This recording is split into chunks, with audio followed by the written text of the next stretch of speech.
Pinabulaanan ni Akbayan Party List Representative Dada Kiram Ismula ang paratang ng China na nag-iwan umano ng basura ang mga Pilipino sa Pag-asa K2 o Sandy Cay sa West Philippine Sea.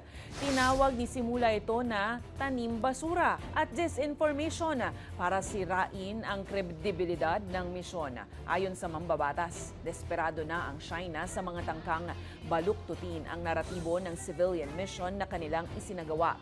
Kasama si Ismula sa Atin To Coalition na nanguna sa pagtatanim ng watawat ng Pilipinas sa Sandy Cay noong linggo.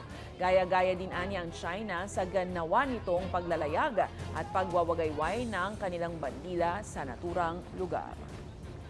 Sila nga rin po ang tunay na naninira ng ating mga coral reefs, nagnanakaw ng ating mga taklobo, and yung accusation nila, hindi po ito totoo. Wala pong basura na iniwan namin. Kung tutuusin, sila po yung nagtanim basura doon sa Sandy Cay 2.